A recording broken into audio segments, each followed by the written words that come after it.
5 دفعہ قرآن میں یہ مضمون آیا ہے، 5 دفعہ، لیکن الفاظ بدل بدل کر آیا ہے۔ 5 جگہ یہ بات واضح ہوتی ہے کہ تمام نوع انسانی کے لیے بھیجے گئے،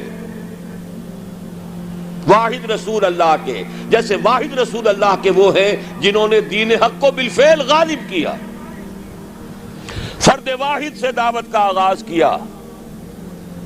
پہلے دن 4 ایمان لائے، زوجہ محترمہ خدیجہ الکبریٰ رضی اللہ تعالی عنہا، یار غار ابو بکر صدیق رضی اللہ تعالی عنہ، چچا زاد بھائی جو زیر تربیت ہیں، زیر پرورش ہیں، حضرت علی رضی اللہ تعالی عنہ، غلام جنہیں آزاد کر کے بیٹا بنایا ہوا ہے، زید ابن حارثہ، زید ابن محمد کہلاتے ہیں۔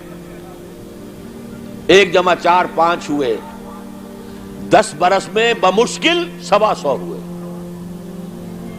لیکن اس کے بعد وہی جو گلیوں کی تبلیغ کر رہا تھا، جو گھر گھر پر جا کر دستک دے رہا تھا دعوت و تبلیغ کے لیے، وہی پھر بدر اور حنین میں فوجوں کی سپہ سالاری کا ذمہ دار بھی ہے، اور وہی جو سن 8 ہجری میں 10 رمضان المبارک کو فاتح کی حیثیت سے مکے میں داخل ہوا ہے، اور اگلے 2 سالوں کے اندر اندر پورے جزیرہ نما عرب پر اللہ کا دین غالب ہو گیا۔ جاء الحق وزهق الباطل ان الباطل كان زهوقا اذا جاء نصر الله والفتح ورأيت الناس يدخلون في دين الله افواجا۔ اللہ کا دین کا غلبہ یہ ہے، اس کی کوئی اور مثال نہیں ہے سوائے محمد الرسول اللہ کے۔ نہ حضرت ابراہیم کی زندگی میں، نہ حضرت عیسیٰ کی زندگی میں، نہ حضرت موسیٰ کی زندگی میں، نہ حضرت نوح کی زندگی میں۔ اولو العزم من الرسل تو یہی شمار ہوتے ہیں، زیادہ سے زیادہ 2 اور شریک کر لیجئے، حضرت ہود اور حضرت صالح۔ اولو العزم من الرسل تو حقیقت میں 5 ہی ہیں، نوح پہلے، محمد آخری صلی اللہ علیہ وسلم، درمیان میں ابراہیم، موسیٰ، عیسیٰ۔ یہی وجہ دیکھیے سورہ شورا کی آیت میں پہلے حضور، حضرت نوح، پھر حضور، اور پھر درمیان کے 3۔ شرع لکم من الدین ما وصی بہ نوحا اول والذی اوحینا الیک محمد رسول اللہ آخرا وما وصینا بہ ابراہیم و موسیٰ و عیسیٰ، 3 درمیان میں ہے، 5 اولو العزم من الرسل۔ کیا کسی کے ہاتھوں، کسی اور کے ہاتھوں محمد الرسول اللہ صلی اللہ علیہ وسلم کی طرح دین کے غلبے کا فی الواقع دنیا میں ظہور ہوا؟ اسی طرح نوٹ کیجئے، کوئی رسول نہیں جو پوری نوع انسانی کے لیے بھیجا گیا ہو۔ میں یہاں 5 اسلوب بیان نہیں کر سکتا، لیکن ایک آیت تو شاید سب کو یاد ہوگی، وَمَا أَرْسَلْنَاكَ إِلَّا كَافَّةً لِلنَّاسِ بَشِيرًا وَنَذِيرًا۔ اے نبی، ہم نے نہیں بھیجا ہے آپ کو مگر تمام انسانوں کے لیے بشیر اور نذیر بنا کر۔ وَمَا أَرْسَلْنَاكَ إِلَّا رَحْمَةً لِلْعَالَمِينَ قُلْ يَا أَيُّهَا النَّاسُ إِنِّي رَسُولُ اللَّهِ إِلَيْكُمْ جَمِيعًا۔ 5 اسلوب ہیں، لیکن سب سے نمایاں، سب سے واضح، وَمَا أَرْسَلْنَاكَ إِلَّا كَافَّةً لِلنَّاسِ بَشِيرًا وَنَذِيرًا۔ نوٹ کیجئے، اگر مقصد بعثت محمدی غلبہ دین ہے اور بھیجا گیا محمد کو پورے عالم انسانیت کے لیے، ان دونوں کا منطقی نتیجہ کیا نکلے گا؟ کیسے ممکن ہے کہ حضور کا مقصد بعثت پایہ تکمیل کو نہ پہنچے اور قیامت آ جائے، دنیا ختم ہو جائے؟ ناممکن۔ دنیا کے خاتمے سے پہلے وہ وقت آ کر رہے گا جب کل کرۂ ارضی پر اللہ کا دین اسی طرح غالب ہو جائے جیسے کہ محمد عربی صلی اللہ علیہ وسلم کے دست مبارک سے جزیرہ نما عرب میں غالب ہوا۔ اگر نہیں ہوتا تو تکمیل نہیں ہوئی۔ یہی بات کہی ہے اقبال نے، وقت فرصت ہے کہاں، کام ابھی باقی ہے، نور توحید کا اتمام ابھی باقی ہے۔ جزیرہ نما عرب تو جگمگا اٹھا نور توحید سے، جیسا کہ بعد میں عرض کروں گا۔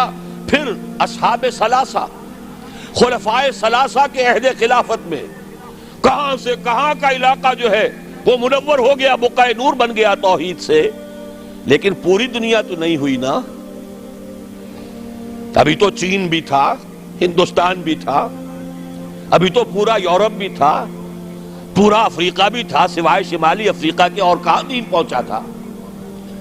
جب تک کہ کل روئے ارضی پر اللہ کا دین غالب نہیں ہوتا، حضور کا مقصد بعثت نامکمل ہے، وقت فرصت ہے کہاں، کام ابھی باقی ہے، نور توحید کا اتمام ابھی باقی۔ البتہ اتمام کے دو مفہوم سمجھ لیجئے، ایک ہے کسی شے کا کسی ایک بلندی تک پہنچ جانا، ایک ہے کتنی اس کی وسعت کتنی ہے۔ اتمام دین اور دین کا غلبہ جزیرہ نما عرب میں تو کامل ہو گیا، اس میں کوئی شک نہیں، لیکن کل روئے ارضی پر نہیں ہوا، توسیع ہونی ہے۔ ایک اعتبار سے اتمام ہو گیا، ایک اعتبار سے دین غالب ہو گیا، لیکن یہ کہ در حقیقت چونکہ بعثت محمدی صلی اللہ علیہ وسلم تمام عالم انسانیت کے لیے ہے، اس لیے جب تک پورے عالم انسانی پر اللہ کا دین غالب نہ ہو، حنوز مقصد بعثت محمدی شرمندہ تکمیل ہے۔ لیکن جان لیجئے ہو کر رہے گا۔ اب اس کی جو خبریں دی ہیں، سب سے پہلے تو جیسا کہ ان آیات کے حوالے سے میں نے عرض کیا تھا، دو آیتیں میں نے اس وقت تک بیان کی ہیں، دو اگلی آیات ذرا سرسری طور پر سمجھ لیجئے ورنہ وقت بہت زیادہ لگ جائے گا۔ اے مسلمانوں، یہ تو ہمارا فیصلہ ہے، ہم اپنے دین کا اتمام کریں گے، ہم نے اپنے نبی کو بھیجا ہی دین کے غلبے کے لیے، غلبہ دین ہوگا، لیکن تمہارے ایمان کا کچھ تقاضا ہے۔ اگر تم چاہتے ہو آخرت کے عذاب سے بچنا، اگر تم چاہتے ہو جنت کا داخلہ، تو تمہیں ایک کاروبار کرنا پڑے گا۔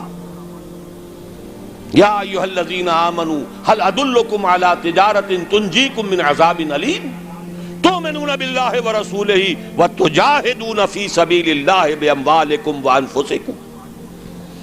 ایمان رکھو جیسا کہ ایمان کا حق ہے، اور جہاد کرو اللہ کی راہ میں، کھپا دو اس میں اپنی جانیں بھی اور اپنے مال بھی۔ یہ تقاضا ہے اہل ایمان سے۔ مشیت اذنی ہے، بعثت مقصد محمدی اپنی جگہ ہے صلی اللہ علیہ وسلم، لیکن جانیں کھپائیں صحابہ نے، سختیاں جھیلی صحابہ نے، قربانیاں دی حضور نے بھی اور صحابہ نے بھی۔ محمد الرسول اللہ والذین معہ، یہ الفاظ کہاں آئے ہیں؟ سورہ فتح کی اس آیت کے بعد، هو الذی ارسل رسولہ بالہدی ودین الحق لیظہرہ علی الدین کلہ وکفی باللہ شہیدا محمد الرسول اللہ والذین معہ اشداء علی الکفار رحماء بینہم الی آخر الآیہ۔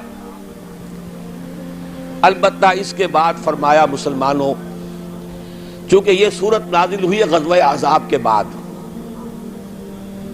سورہ صف، مسلمانوں ہم نے تمہیں ٹھوک بجا کر دیکھ لیا، تم نے ایمان اور جہاد کے تقاضے پورے کر دیے، تم نے اپنے ایمان کی صداقت کا وافر ثبوت فراہم کر دیا، لہذا آپ خوشخبری سنو۔ یہ خوشخبری کب دی جا رہی ہے؟ جبکہ محمد الرسول اللہ کو 18 برس ہو چکے ہیں کام کرتے ہیں، جبکہ صحابہ پر سختی اپنے عروج کو پہنچ چکی ہے غزوہ احزاب میں۔ فرمایا اگر تم اس راستے پر گامزن رہو گے تو اخروی وعدے بھی ہیں، مغفرت بھی ہے، نجات بھی ہے، جنتیں بھی ہیں، بڑے اعلیٰ گھر بھی ہیں، وَأُخْرَىٰ تُحِبُّونَهَا نَصْرٌ مِّنَ اللَّهِ وَفَتْحٌ قَرِيبٌ، اور ایک اور بات سن لو جو تمہیں بہت پسند ہوگی، اللہ کی مدد آیا چاہتی ہے اور فتح جو ہے تمہاری قدم بوسی کرنا چاہتی ہے۔ یہی وجہ ہے کہ غزوہ احزاب کے بعد حضور نے فرما دیا تھا صلی اللہ علیہ وسلم، لَن يَغْزُوكُمْ قُرَيْشٌ بَعْدَ عَامِكُمْ هَٰذَا، وَلَكِنَّكُمْ تَغْزُونَهُمْ. مسلمانوں، قریش میں اب جان نہیں ہے، وہ دوبارہ کبھی تم پر چڑھائی کر کے نہیں آ سکیں گے. بس ختم. یہ آخری مرحلہ تھا. جیسے حضور کے اوپر جو شدائد اور جو سختیاں تھیں، اس کا کلائمیکس یوم طائف ہے، اسی طرح صحابہ کرام پر من حیث الجماعت امتحان کے بعد امتحان، امتحان کے بعد امتحان. وَلَنَبْلُوَنَّكُمْ بِشَيْءٍ مِّنَ الْخَوْفِ وَالْجُوعِ وَنَقْصٍ مِّنَ الْأَمْوَالِ وَالْأَنفُسِ وَالثَّمَرَاتِ. لیکن یہ فینومینا پہنچ چکے اپنے نقطہ عروج کو غزوہ احزاب میں. کئی دن کے فاقے بھوک کا یہ عالم، 12,000 کا لشکر، چھوٹی سی بستی، جیسے صحرا میں چراغ روشن ہو اور آندھیاں آ رہی ہوں بجھانے کے لیے. امتحان انتہائی شدید. ثابت قدم ہے محمد الرسول اللہ والذین معہ اخری تحبونها نصر من اللہ وفتح قریب وبشر المؤمنین. اے نبی، اہل ایمان کو بشارت دے دیجئے، تمہاری سختیوں کا دور اب ختم ہوگا، اب فتح تمہارے قدم چومے گی. یہی بشر المؤمنین پر عمل کر کے حضور نے فرمایا لن تغزوکم قریش بعد عامکم ھذا. مسلمانوں، اب قریش تم پر چڑھائی کر کے نہیں آ سکتے. وَلَكِنَّكُمْ تَغْزُونَهُمْ، بلکہ اب تمہاری طرف سے انیشیٹو ہوگا، اب تم چڑھائی کرو گے. اب یہی مضمون ہے جو سورہ نور کی اس آیت میں ہے. قاری صاحب سے بھی آپ نے سن لی، چونکہ سورہ نور بھی غزوہ احزاب کے بعد نازل ہوئی ہے. سن 5 ہجری میں غزوہ احزاب، سن 5 ہجری میں سورہ احزاب کا نزول، سن 5 کے آخر میں یا 6 کے شروع میں سورہ نور کا نزول ہے. وعد اللہ الذین آمنوا منکم وعملوا الصالحات. یہ وہی جو ایک آیت چھوٹی آئی ہے سورہ صف میں، اسی کی وضاحت ہے. وَأُخْرَىٰ تُحِبُّونَهَا نَصْرٌ مِّنَ اللَّهِ وَفَتْحٌ قَرِيبٌ. اسی کی وضاحت ہو رہی ہے. ایک بات کو 3 اسلوبوں میں بیان کیا جا رہا ہے، دل جوئی کے لیے، تشفی کے لیے، اطمینان دلانے کے لیے. وعد اللہ الذین آمنوا منکم وعملوا الصالحات. اللہ کا وعدہ ہے پختہ مسلمانوں، تم میں سے جنہوں نے ایمان اور عمل صالح کا حق ادا کر دیا. اور یہیں سے یہ بات سمجھ لیجئے کہ عمل صالح کا سب سے بڑا اطلاق جہاد فی سبیل اللہ پر ہے، نوافل پر نہیں ہے. سورہ صف میں کیا فرمایا؟ اگر چاہتے ہو جہنم سے چھٹکارا تؤمنون باللہ ورسولہ وتجاہدون فی سبیل اللہ باموالکم وانفسکم. اسی کی وضاحت کر رہی ہے یہ آیت نمبر 55 سورہ نور کی. وعد اللہ الذین آمنوا منکم وعملوا الصالحات. تو عمل صالح سے مراد کیا ہے؟ تقابل کیجئے، القرآن یفسر بعضہ بعضا، مراد ہے جہاد فی سبیل اللہ. اے مسلمانوں، تم نے ایمان اور جہاد کا جو حق ادا کر دیا. اب 3 وعدے ہیں ہمارے. لَيَسْتَخْلِفَنَّهُمْ فِي الْأَرْضِ كَمَا اسْتَخْلَفَ الَّذِينَ مِنْ قَبْلِهِمْ. لازماً انہیں خلافت عطا کریں گے زمین میں جیسے کہ ان سے پہلوں کو خلافت عطا کی تھی. یا داؤد انا جعلناک خلیفۃ فی الارض. کبھی اگر داؤد اور سلیمان کی حکومتیں ہو سکتی تھی تو محمد الرسول اللہ کی امت کی حکومت کیوں نہیں ہو سکتی؟ لَيَسْتَخْلِفَنَّهُمْ فِي الْأَرْضِ كَمَا اسْتَخْلَفَ الَّذِينَ مِنْ قَبْلِهِمْ وَلَيُمَكِّنَنَّ لَهُمْ دِينَهُمُ الَّذِي ارْتَضَىٰ لَهُمْ. اور جو دین کہ اللہ نے تمہارے لیے پسند کر لیا ہے، اب اس کو تمکن عطا کرے گا، غلبہ عطا کرے گا. یہ دین غالب رہنے کے لیے آیا ہے، مغلوب رہنے کے لیے نہیں. الحق یعلو ولا یعلی علیہ. حق کو حق پہنچتا ہے کہ سر بلند ہو، نہ یہ کہ پامال کر دیا جائے.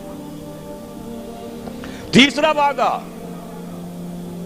وَلَيُبَدِّلَنَّهُمْ مِنْ بَعْدِ خَوْفِهِمْ أَمْنًا. اب تک تو تم پر خوف کی کیفیت طاری تھی، پھر نہ قریش چڑھ کے آ جائیں، غطفان نہ آ جائیں. حدیثوں میں، سیرت میں آپ نے پڑھا ہوگا، رات رات بھر پہرے رہتے تھے. ذرا شور ہوتا تھا منافقین جو ہے لے اٹھتے تھے، پھر حملہ ہو رہا ہے بھائی، پھر حملہ ہو رہا ہے. ہر وقت ایک خوف کی کیفیت. لیکن اے مسلمانوں اب وہ خوف کی حالت بدل جائے گا, تمہیں امن حاصل ہو جائے گا. چیزیں تین بیان کی ایک ہی ہے. جب تمہیں حکومت مل جائے گی, تمہارا دین خود بخود غالب ہو گیا, یا جب اللہ کا دین غالب ہوگا حکومت خود بخود تمہارے ہاتھ میں ہوگی, اور پھر اب ڈر کس کا؟ اب چین ہوگا, سکون ہوگا, اطمینان ہوگا, امن ہوگا. یعبدوننی, اور پھر وہ میری بندگی کریں گے جیسے کہ بندگی کا حق ہے. هي الحلقات تحفظني بآيات من القرآن, هي الحلقات تملأني بحب المصطفى العدنان.